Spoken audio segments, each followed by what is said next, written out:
Hey listeners, thanks for dropping in. I'm Christy. And I'm Melissa. And this is Buried Motives, where we dig deep into the details of some of the most gruesome dirtbag murderers.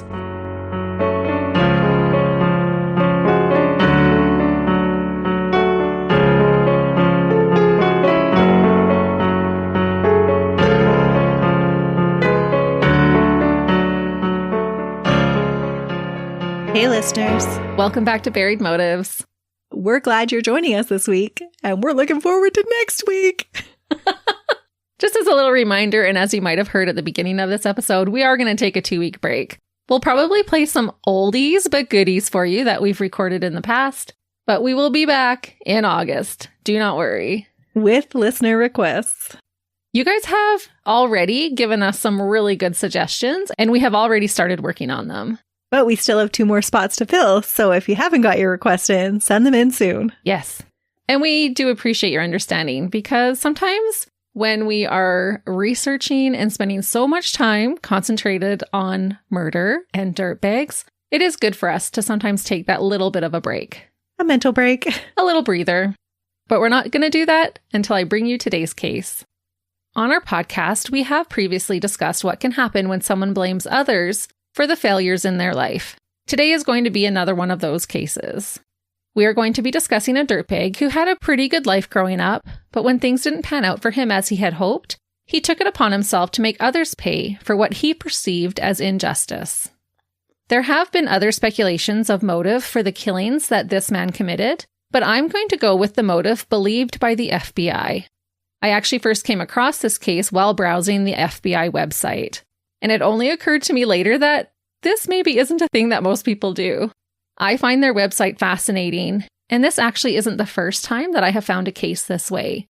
The John Jack Gilbert Graham case that I covered at the end of July last year, I also stumbled across on the FBI website. It is a fun website. It is. If you're into true crime, you should go take a little look.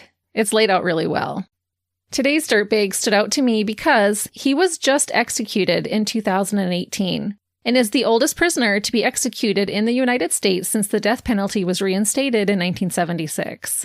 One of the reasons contributing to him being the oldest person executed is that he spent nearly 3 decades, 28 years on death row, before being put to death. So I feel like this particular dirtbag had to live out both sentences, life in prison without parole and an eventual death sentence. So I guess you could say that he got his total just comeuppance. Do you know what the average of staying on death row is? No. Melissa looked it up and it's 20.2 years. So he was a little bit above that, but that did contribute to why he was so old when he was put to death. If you've been listening for a while, you know that I typically like to start with the birth of the dirtbag, but today I have decided to start with the first murder that took place pertaining to this case. The murder of United States District Judge Robert Smith Vance. He murdered a judge? He did. His first victim was a judge. On December 16th, 1989, 58-year-old Judge Vance was at home in Mountain Brook, Alabama, with his loving wife, Helen. Being mid-December, the couple were happily preparing for Christmas with their children. Because the holidays were fast approaching, it did not seem peculiar to receive a package at their home. The package delivered to their home address had a typed red and white label on it addressed to Judge Vance. He assumed someone had sent him a present. Helen was excited for her husband and stood near him to share in the joy of him opening the gift and discovering what was inside. When Judge Vance opened the package, he had no idea that it would be the last thing that he ever did. Standing in his home with his wife nearby, when Judge Vance opened the package that he assumed was a Christmas gift, it immediately exploded. The gift was a dangerous pipe bomb rigged to instantly explode upon opening. It was made with steel pipe, smokeless powder, and 80 finishing nails. When Judge Vance opened the package, he was ambushed by 80 flying nails. He died pretty much on impact. Was his wife hit too? Yes. Because Helen was so close to her husband, she was also badly wounded from the explosion, but she survived the attack. I cannot imagine how horrible that would have been for the couple. Helen was not only injured, but would have had to also witness her husband die in an act of brutality right in front of her, inside their own home. Yeah, you wouldn't be expecting that. No. The death of Judge Vance was a tragic one. He lived a remarkable life and was a good, hardworking man. Robert Smith Vance was born in Talladega County, Alabama, on May 10, 1931. He was the youngest of 4 children and loved by his family. In 1950, he earned a bachelor's degree from the University of Alabama and a JD from the University of Alabama School of Law 2 years later. I looked it up, and a JD degree, or Juris Doctor, is the highest law degree in the U.S. After earning his prestigious law degree, Robert Vance entered the military as an attorney in the United States Army Judge Advocate General Corps. He fulfilled this position while stationed at the Pentagon. After serving in the military, Robert Vance went to Georgia Washington University Law School and earned his LLM, which I believe is a master's degree in law. Before starting his private practice in 1956, Robert Vance worked as a law clerk for an Alabama Supreme Court justice. He also worked for a year as an attorney for the U.S. Labor Department. Robert Vance was influential in helping to develop civil rights. He believed that everyone deserved equal social opportunities and protection under the law, regardless of race, religion, or other characteristics. Sounds like he's got quite the history. He really does. He's quite remarkable. Being a lawyer in the 50s, 60s, and 70s, Robert Vance was said to ignore the quote-unquote gentleman's agreement amongst lawyers to eliminate all Black members of a jury pool. What? It was kind of an unspoken rule that you get rid of any Black person on your jury. But he did not want to exclude anyone from serving as a juror in a civil case. From 1967 to 1969, Robert Vance lectured at the Cumberland School of Law at Samford University. He served in the U.S. Army Reserve as a lieutenant colonel, and on November 4, 1977, he was nominated by President Jimmy Carter to a seat in the U.S. Court of Appeals for the 5th District. On December 15, 1977, he was confirmed by the U.S. Senate and received his commission. The 5th Circuit encompassed 6 southern states, including Alabama.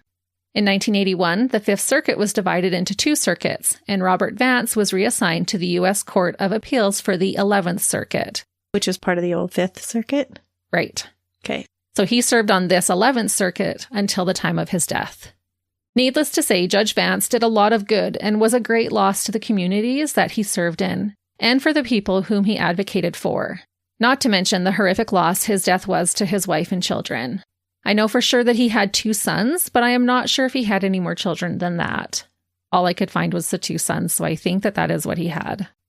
As shocking as a mail bomb was that killed a respected judge, the community and state of Alabama didn't have time to recover before the mail bomber would strike again. Only 2 days later, on December 18, 1969, another influential man would be murdered, this time in Savannah, Chatham County, Georgia. 42-year-old Robert, or Robbie Edward Robinson, would meet the same fate as Judge Vance. Robert and Judge Vance shared the first name Robert, so from here on out, I will only refer to Robert Vance as Judge Vance and Robert Robinson as Robert. Okay. So Judge Vance and Robert. And is he a judge too? He's a lawyer. Robert was a civil rights lawyer for the state of Georgia. On December 18th, he received a similar-looking package with the same type of red and white label sent to his office addressed to him. Sadly, when Robert opened the package, he was murdered in the same fashion as Judge Vance was just 2 days earlier. Robert was born on July 30th, 1947 in Savannah, Chatham County, Georgia. Robert was viewed as, quote, Savannah's success story. He was raised in Savannah and was one of only 3 Black aldermen for the city. Savannah comprised almost 60% Black population. Robert was born in and forged his way during a time where he had to fight for his rights. The Savannah protest movement was an American campaign led by civil rights activists to stop racial segregation in Savannah from 1960 to 1963. Robert would have been ages 13 through 16 while this was happening, typically an impressionable time for a person, and he was living it. He was one of the first Black students to be integrated into his high school. Sounds like both of these men have quite the histories. They do, and were really fighting for good things. Willie Brown was one of the other Black aldermen for the city at the time of Robert's death, and said about his peer, quote, he was a hometown boy who made good. He was born and raised here, and the Black community saw him as one of their own and as a role model. About his death, Willie Brown said, quote, he was one of the bright young leaders who represented the future for Blacks in this city. We don't have that many people like him, and there will be a large gap because he is gone. Robert was said to not cower from the issues at hand, but chose to handle the challenges as a quote-unquote maverick. Willie continued to say, quote, "He didn't shout. He was quiet and effective. He was a moderate, but I have no doubt that he and I shared the same hopes and same concerns for blacks in Savannah." Robert was a good man who had a long history of fighting for the rights of others, starting in his teens. In 1963, he joined a group of kids who staged a wade-in at a segregated beach and was arrested.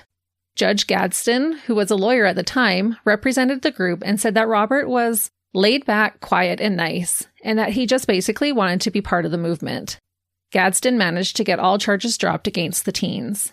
Robert went on to earn his own law degree from Savannah State College and passed his bar exam in 1974. He worked for different law offices before making partner, but he ultimately was able to start his own practice.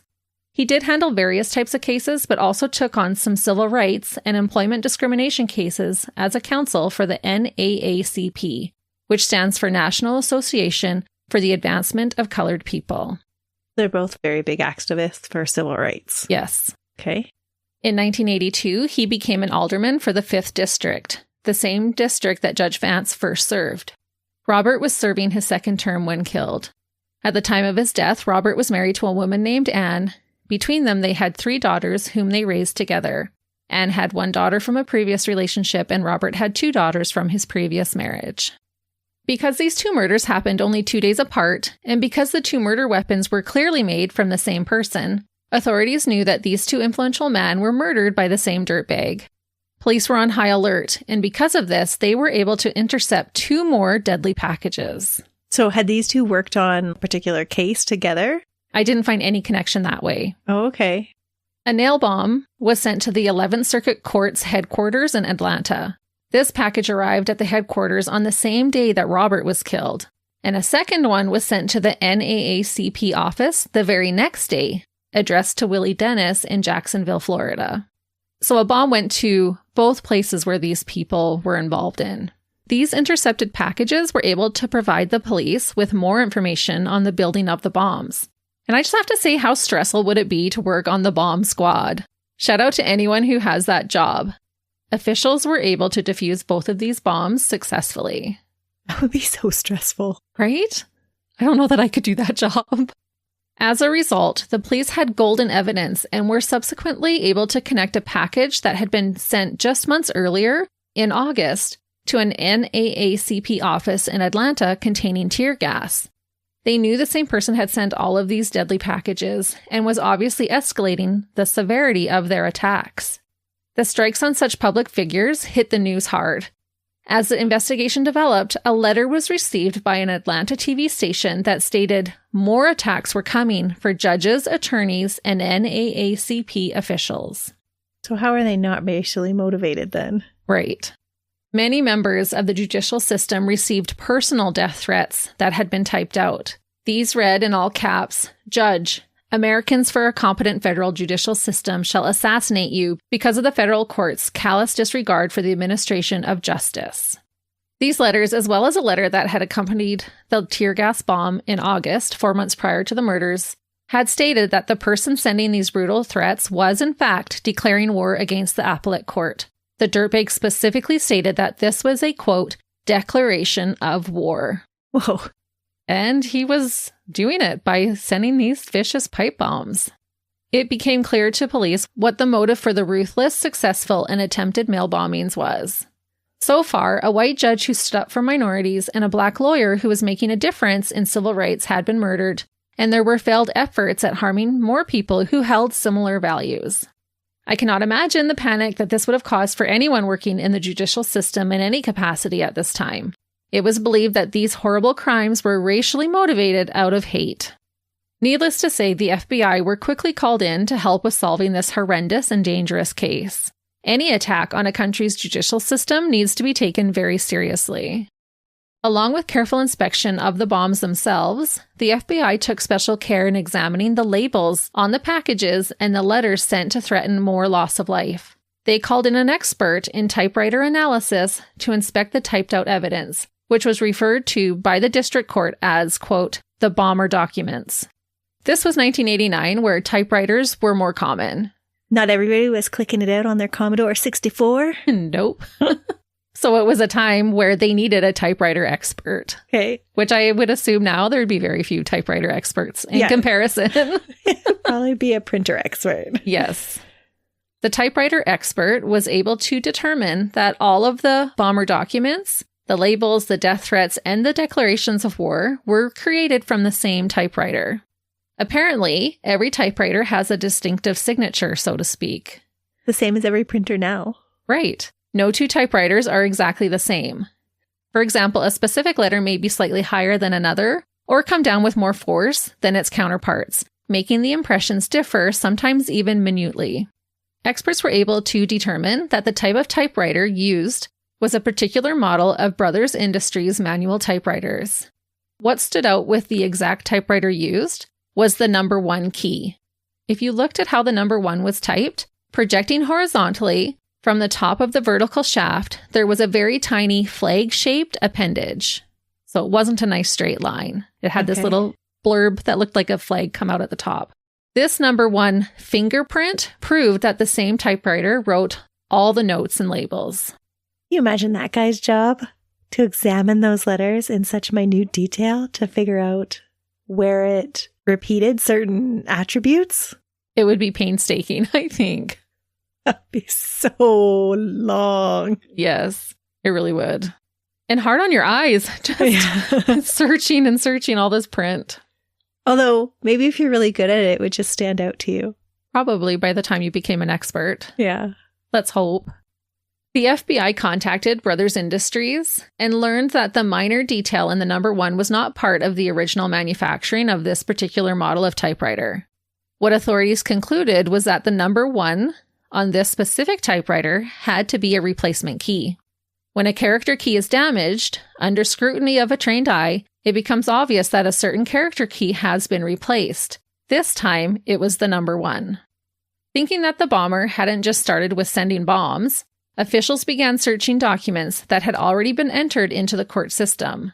Again, there was no program yet to instantaneously search hundreds of thousands of documents at once, so this had to be a daunting task. They just randomly started looking at old letters? Mm-hmm. And miraculously, on January 19th, 1990, just over a month after the deadly bombings, 3 agents arrived at the FBI laboratory with 5 documents matching the number 1 character key used in the bombing documents. I wonder how many agents they had to use for that. I don't know. But how neat that they found 5. All 5 of these documents led back to one man, Robert Wayne O'Farrell. And yes, this is our 3rd Robert in the case, so I will refer to him as Robert O. Okay. The papers found on Robert O were regarding a lawsuit involving Robert O and Gulf Life Insurance. Robert O owned a consignment shop, and by January 20th, the day after the document's discovery, a judge issued search warrants for Robert O's properties. They weren't messing around. On January 22nd, the FBI searched both Robert O's home and place of business. When interrogated about the typewriter, Robert O and his wife insisted that they had sold the typewriter and that they knew nothing about the 2 murder victims. Robert O said he had never even met either one of them. The FBI didn't have any concrete evidence to prove that Robert O was behind the fatal bombings, but they continued to investigate and keep a close eye on the couple for nearly 10 months.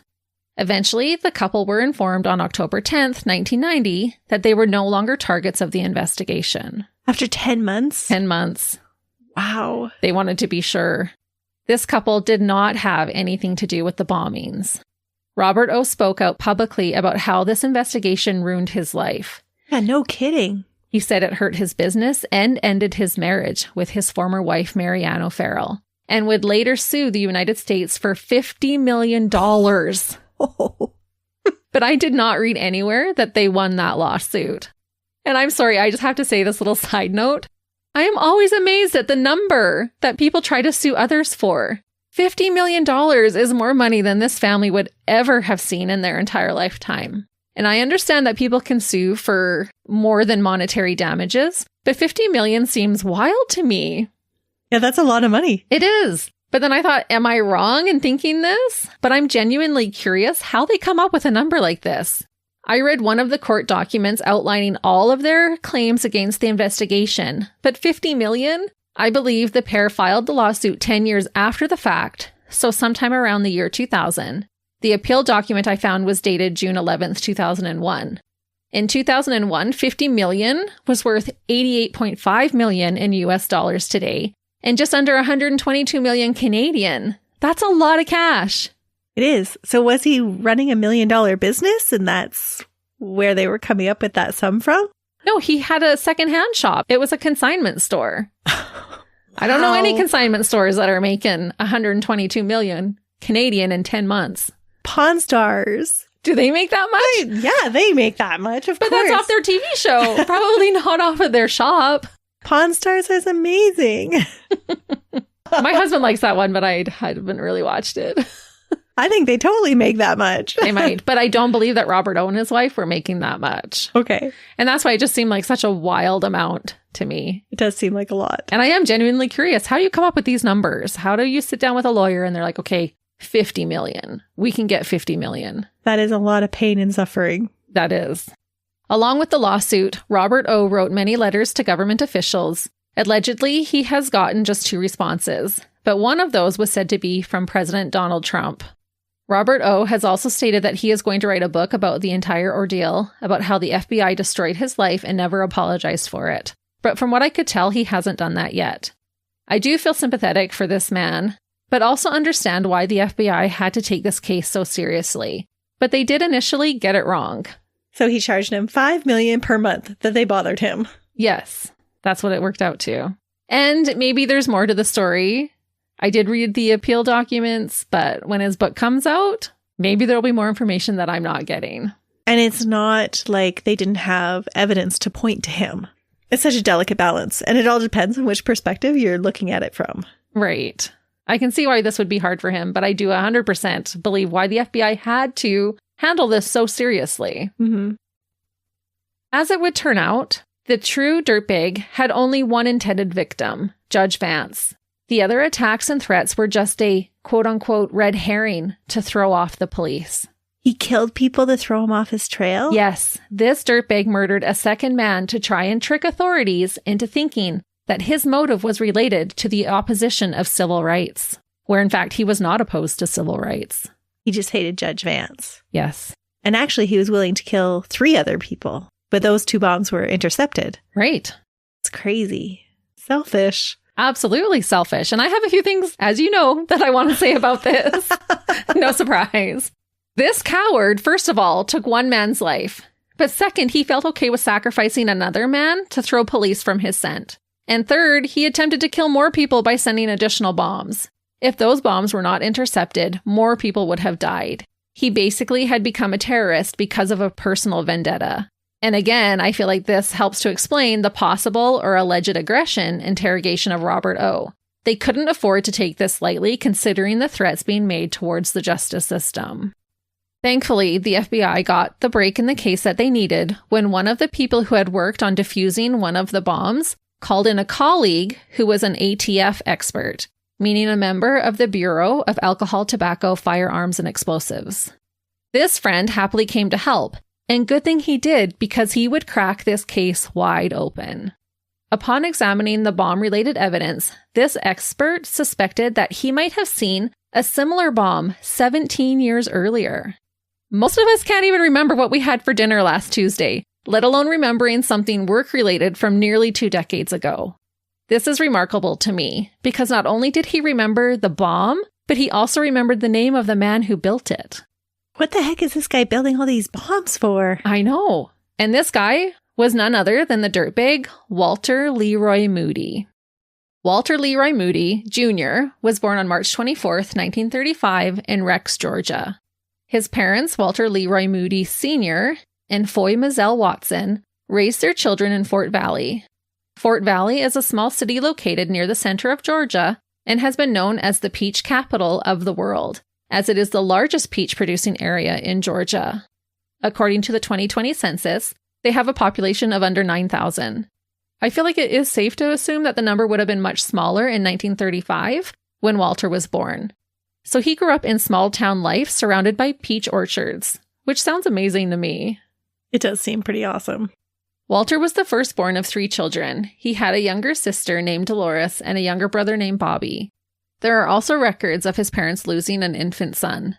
Walter would have been almost 4 years old when his sister was born, but I could not find a birth nor a death date for his brother. Walter's parents had both passed before the killings, but his sister and brother were still living and had to discover that their brother was a monster. The Moody children grew up in a stable and loving home. There were no records of abuse that I could find. As he grew up, Walter was said to spend a lot of his free time tinkering with machinery and building model airplanes. Walter's father and grandfather were both automobile mechanics who were remembered as honest and skillful businessmen. Walter took after his father and grandfather in regards to mechanical talents. Walter sometimes went by the nickname Roy. Walter's brother Bobby said about him later, quote, "Roy was always a loner. I wouldn't have any idea who to tell you who might know him well." So Walter kept to himself most of the time. It didn't sound like he had many friends. That being said, when he did interact with others, he was said to be charming. That's interesting. Walter graduated in 1953 from Peach County High School and joined the military. It was said that he held multiple positions within the military until 1961. He started as a message traffic analyst, then became trained to analyze an enemy's transmission by radio, teletype, or Morse code. After spending 3 years in the reserves, Walter joined the Air Force for 2 years. So he served his country for 8 years in total, and from what I could tell, he was honorably discharged. Now, a little side note, Dolores, his sister, worked into retirement from civil service at Robbins Air Force Base. She was also a member of Victoria Baptist Church, but I'm unsure if the family were raised religiously. Regardless, it sounds like the Moody family were looked at as being good people. After returning from the military, Walter went to post-secondary school. He first had aspirations of becoming a neurosurgeon and took classes at Mercer University, but unfortunately his grades were not good enough for him to pursue that particular path in life. About this time, it was said that Walter was in and out of school and relationships with the ladies. So he's no longer a loner anymore. Not as much. Okay. Walter decided to change his focus into pursuing a career in law. He enrolled at John Marshall Law School, but it sounds like life kind of got in the way, and although he had taken some law classes, he did not become a lawyer. Instead, Walter married a woman named Hazel Strickland and settled down.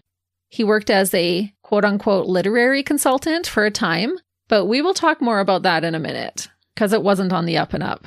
Oh, what is a literary consultant? Someone who would help out authors with their writing. Okay. We need one of those. We just need someone to write it for us. We need a writer, and we'll be the consultants. We'll okay it. Walter was treated by a psychiatrist in 1967. Dr. Thomas M. Hall stated in Walter's trial that he had characterized Walter as harboring violent thoughts and was, quote, constantly afraid that Walter would end up being involved in some type of, quote, destruction towards society.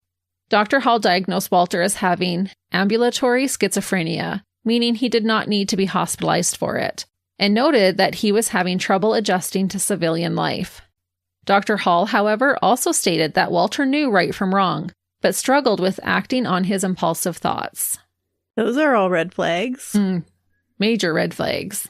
Why did he have this assessment done? He was just seeing a psychiatrist. On his own volition? Yeah. Okay. From what I could understand. So he was going through some stuff and did seek out some help. Which seems like the responsible thing to do. It was. Too bad he couldn't have stayed that way. Walter and Hazel seemed to be living an ordinary life. That was until May 7th, 1972, 17 years before the double murders. On this day, Hazel walked into the kitchen of the home she shared with her husband, Walter, and saw a package just sitting there. Not knowing that the package in her kitchen was a homemade pipe bomb, Hazel decided to open the package to see what was inside. Was it addressed to her? No.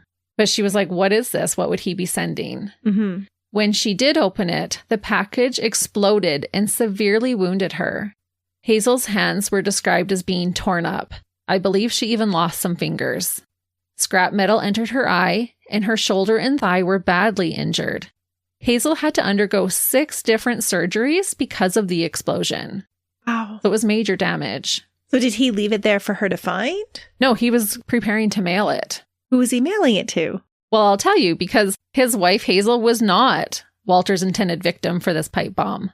Not too long before this explosion, an automobile dealer repossessed Walter's car. This bomb was addressed to the auto dealer. Walter was wanting to get back at the man for taking away his car. That he hadn't paid for. Exactly. Walter didn't see getting his car repossessed as a him problem. He blamed the dealer.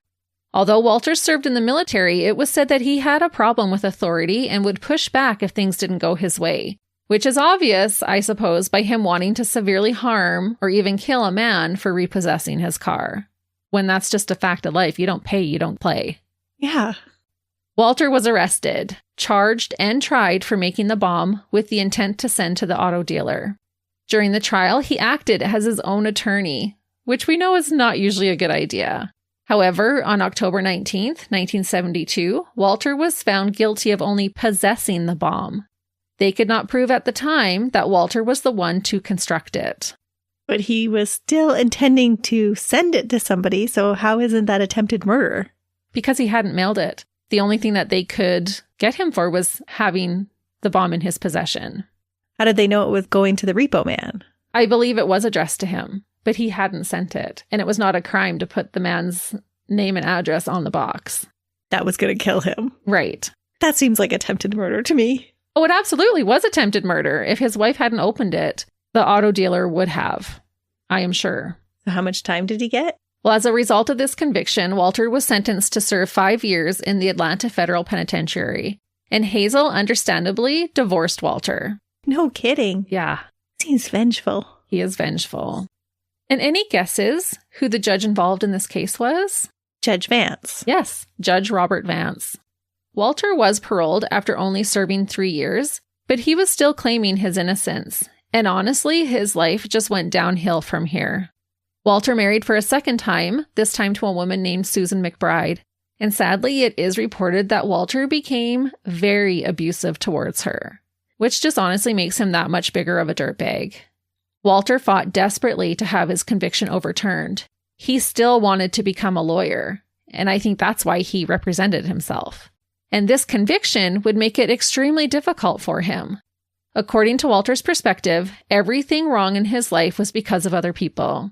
His first wife was badly hurt because of the auto dealer repossessing his car, and his dreams of law were being crushed by the 11th District Court, who were repeatedly denying his appeals to get his conviction overturned. Walter went as far to send a letter to President Bush asking for help, but that didn't work out for him either. So was he going to do something to President Bush as well? Well, he didn't make it that far, thankfully. While attempting to take more law classes, Walter founded the Associate Writers Guild of America. According to the New York Times, he set this up as a nonprofit business under the guise to help, quote-unquote, train aspiring writers. The idea that Walter advertised was that the undiscovered writers would have the opportunity to have some of their work published in a book called Authors to Watch, for a fee, of course. So this is how he was this literary consultant. So he would take a collection of somebody else's works and publish it in a little book? That was the promise. He never did do that, though. Oh. Which I'm sure anyone listening is not surprised to learn that Walter did not deliver on his promises. His company was one of the most actively reported to the Better Business Bureau of metropolitan Atlanta. How much was he collecting from people to publish their stories? I didn't get a total. But the Better Business Bureau received complaints from 48 different states and had upwards of 150 complaints come in daily, all claiming that they had paid money to Walter's company and did not receive anything in return. He should have went into marketing. He should have, because he was making bank. If there's 150 people complaining every day, he's getting a lot of people join up and pay him money for this. He should have been a salesman. He should have. And he was taking advantage of their hopes and dreams, that this was going to help them make it in the writing industry. In 1983, Walter came under suspicion for mail fraud. He was reported by postal workers, but was never officially charged. When the postal officials tried to take action themselves, Walter had to close his business, but was trying to appeal the order to do so. Again, we see this pattern of a dirtbag not taking responsibility for his own actions and blaming others for how his crappy life is unfolding. Instead of making change for the good, Walter started another business, and this time, he was accused of trying to kill 3 of his employees. What? With bombs too? No. Walter kicked off a new company named Superior Sales Drives Incorporated. Oh, at least he went into sales. No, like sailboat. SAIL. Oh. But I can see why you would think that. I'm thinking, okay, now he's going to con salesman. Nope, he's heading to the sea. He claimed that his company was developing a, quote, revolutionary rotary boat engine and propeller. Walter was good with engines and mechanics, but I honestly don't know how legit this business venture was. What we do know is that on a cold and windy day in December of 1982, Walter took 3 employees with him on a 25-foot sloop, which is a class of sailboat. Walter instructed all 3 men to get into the water to take photos of the boat's propeller. Once in the water, Walter began steering the boat away from the men. When one of the men tried to climb up the ladder on the side of the boat, Walter pried his cold fingers from the ladder, making him fall back into the water. Walter then threw an anchor at the men and hit one of them in the head with it. Walter cold-heartedly left the men to fend for themselves in the frigid waters. Is he delusional at this time? I don't think so. He's got a huge plan, which I'll tell you about. The only reason that these 3 men survived and were able to tell police about it was because another boat just so happened to come along and rescue them. If not, they would have most definitely drowned that day. When questioned by police, Walter insisted that the throttle of the boat had jammed and he couldn't control it. He also said that the other boat only discovered the 3 men because he had sent out distress calls for help. Wouldn't that be pretty easy to track? Yeah, it was a lie. His throttle didn't jam. He was wanting to kill these men. Walter was tried for 3 counts of attempted murder. During court proceedings, it came out that Walter had taken out a separate life insurance policy on each one of these men for $750,000. On his employees. On his employees. This was 1982. Today, if you add up all 3 of these policies, Walter stood to gain over $7.3 million US and over $10 million Canadian. That adds up to a lot of motive. Yeah, it does. Just when you're asking why, this is why. Shockingly, the trial ended in a hung jury. What? They could not decide if he was guilty or not. And even more shockingly, the prosecutors involved with the case never ended up retrying Walter for the 3 attempted murder charges. So he was just a free man. That's a head scratcher, Christy. It is. So what evidence did they have to support any reasonable doubt about that? Because it's not a regular thing that you take out life insurance policies on your employees. No. And then accidentally leave them in the middle of the ocean to fend for themselves? Or hit them on the head with an anchor? Yes. I'm sure he said, I was throwing it in to help them, or who knows what his story was. He was charming when he wanted to be. You don't usually save people with anchors, though. No, you don't. But he could say I was panicking, trying to stop the boat from moving. Oh, okay. I don't know. I couldn't find the actual court records of this because it was a hung jury. Nothing came of it. That's crazy to me. Mm-hmm. It was more crazy to me that he wasn't retried. Not that it was a hung jury. That's weird enough, but then that they just let it go. Oh, well, we tried. Hopefully he won't attempt to murder anybody else. But if they didn't come up with any more evidence, then they're probably afraid that it would just end up with another hung jury. That's true. Probably would have. Why waste the money if you don't have more evidence? I suppose. But you think he'd be keeping tabs on him after that? Yeah.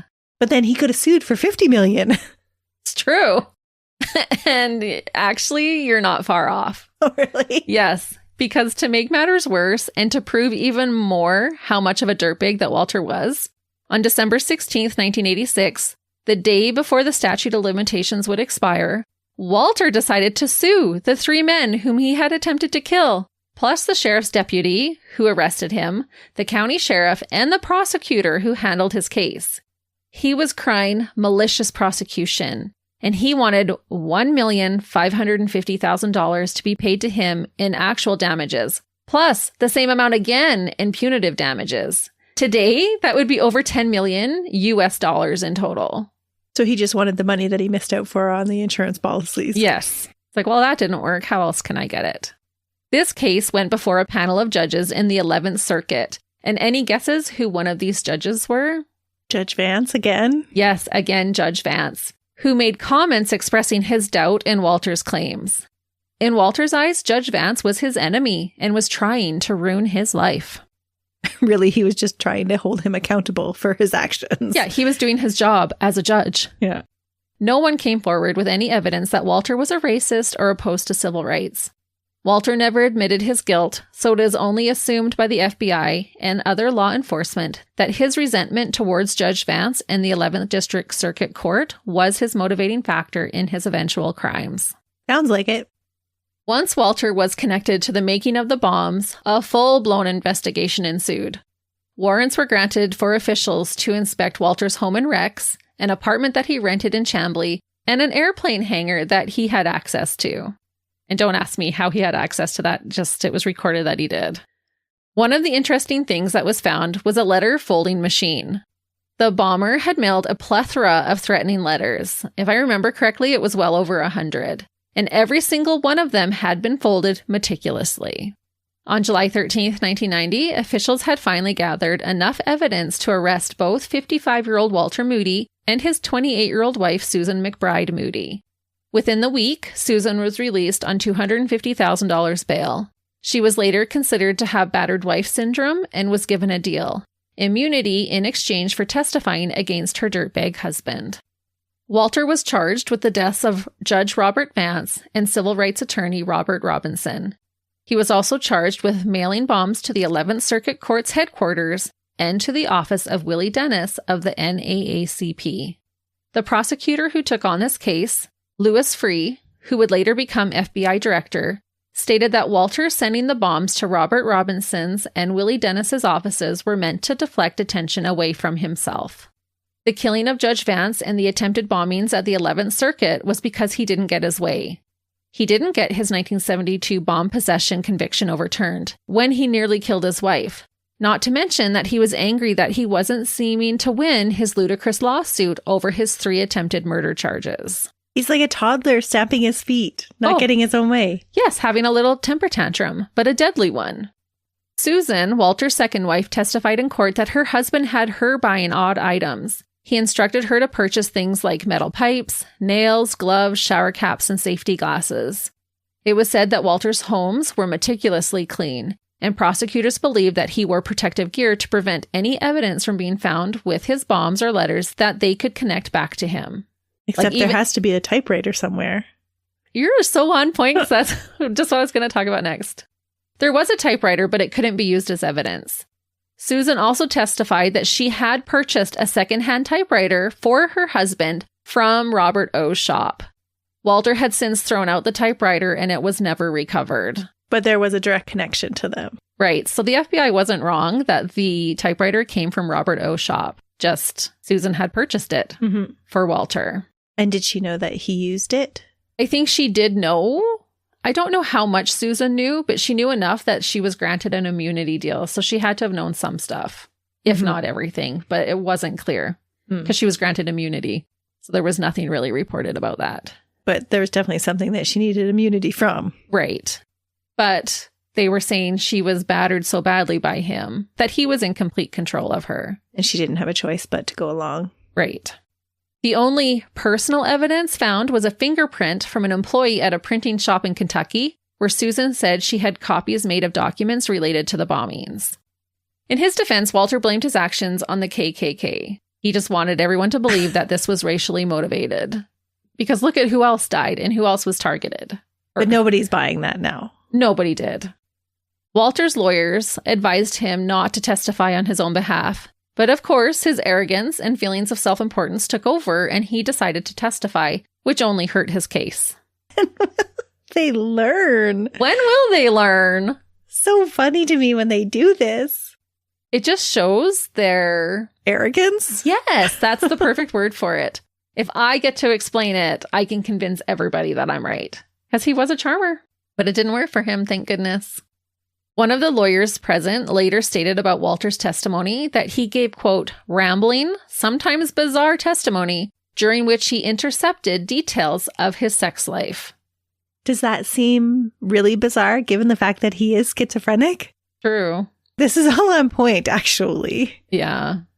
When asked about why he had all of the bomb-making supplies in his possession, Walter claimed that he had been tricked by a friend into buying these items for him. On June 28, 1991, Walter Moody was found guilty by a jury for 70 different charges, including the murder of Judge Vance.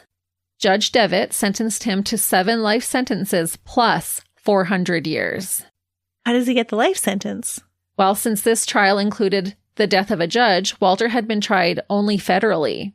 Robert Robinson was a local official, so the trial for his death would have to be handled by the state of Alabama.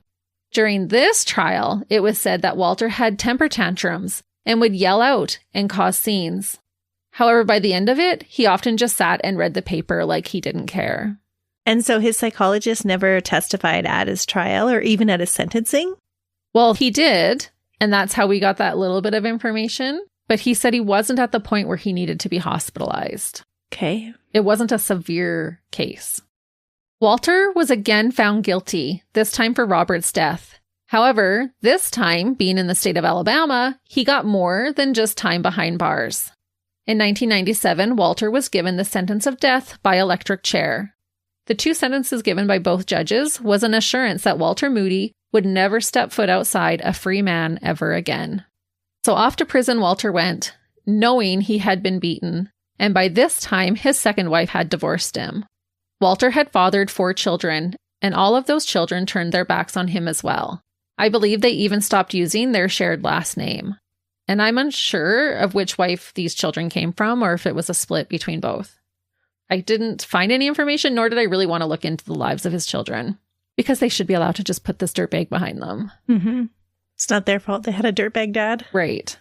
Instead of just coming clean, Walter would spend nearly the next 3 decades crying out that he was innocent and saying that he was framed by a government conspiracy. He went all the way to the Supreme Court and cried about all the wrongs against him. I found so many appeal documents, but honestly, all of his claims are not even worth mentioning. Walter's lawyers really grasped at straws when they tried to use Judge Vance to get Walter out of the death sentence. They argued that Judge Vance was against the death penalty and so likely wouldn't have wanted to see a man put to death, not even his convicted killer. And I feel like, take that man's name out of your mouth. You don't get to use him to try and help your client. That is a bold defense. Yeah, to me, that was a dirtbag defense. I didn't like it, but that's me. There was also rumors that Walter was pulling off some sort of scheme involving selling t-shirts. This is in prison. But I couldn't find anything to really substantiate that finding, but truthfully, I wouldn't doubt it. He has also been accused of attempting to swindle thousands of dollars from elderly people online and get rich quick scams. From prison. From prison. Wow. That is wild. It is. He didn't learn his lesson. He was still being a greedy little dirtbag. Walter Moody was a smart man. His IQ was 130. He had potential for success in life, but unfortunately, he didn't put it to good use and only became a dirtbag loser. His intelligence did, however, help him to postpone his death sentence for as long as humanly possible. But on April 19th, 2018, Walter had exhausted all of his means and failed at preserving his own life. Walter was executed at the Holman Prison in Atmore at 8:42 p.m. at the age of 83, making him the oldest inmate to be sentenced to death in modern times. Because rules had changed, Walter had the choice of dying by the electric chair, as originally sentenced, or by lethal injection. He chose lethal injection. Walter's last meal was Philly cheesesteaks, Dr. Pepper, and M&Ms. I did read on one account that he declined a last meal and that this was just his favorite meal that he would share with visitors, but a lot of the accounts said that this was his last meal. And I never understand why you would pass up a last meal. And this wasn't a bad choice. What Walter did decline for certain was to give any last statement. He died without owning up to his ugly actions. He never once said he was sorry for what he did. He was still claiming innocence right to the very end. He did. Right to the end. To his dying breath. I did read that because of his age, Walter's veins were not in great condition, and so the execution did not go as harmlessly as he would have liked.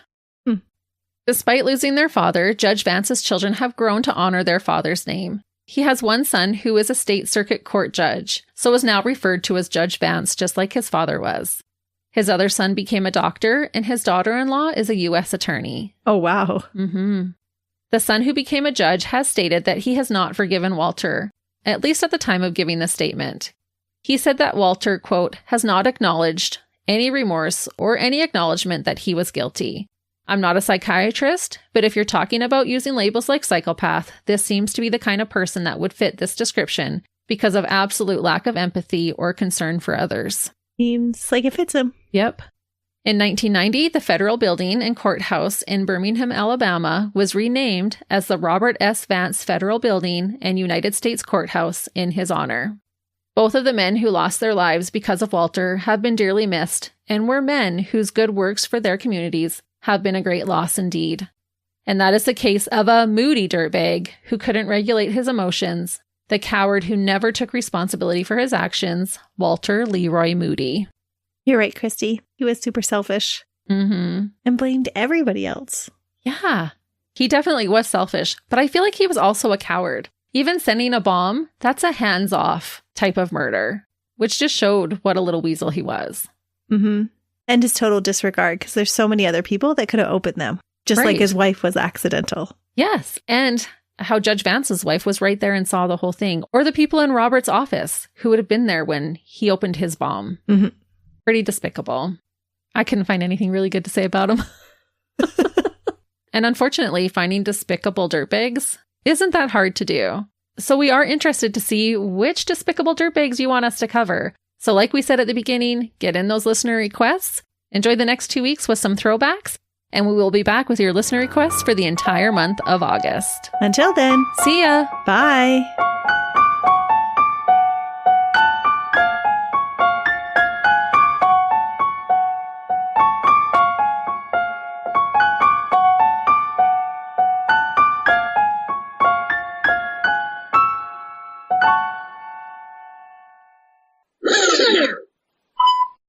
Testing. Oh, your mic's off. I think. Yep, it was. Okay, this is what we test. That's what we say every time. I know. Could you imagine if we recorded a whole episode and your mic was off? You'd be like this little mouse in the background that we'd hear once in a while. I did listen to a podcast once that it was their second time doing the episode because they had recorded with one mic off. Oh, no. We're glad you're joining this. We're glad you're joining it. What did the judge do? They're actually really good. And they're all guessing who done it. That'd be right up your alley. I know. I love that. In Savannah, Chatham County, he was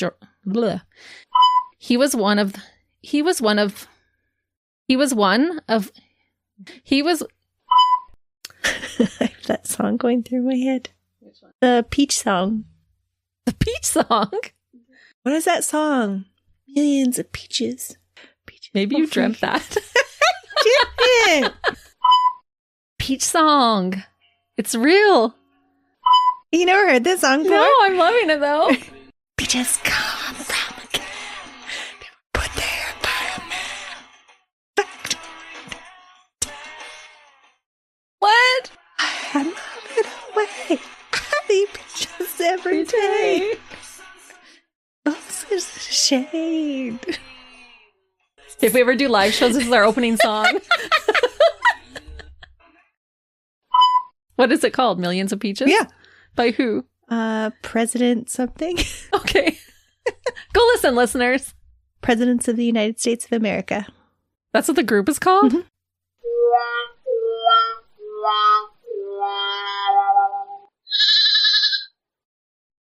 Another Sound Off Media Company podcast.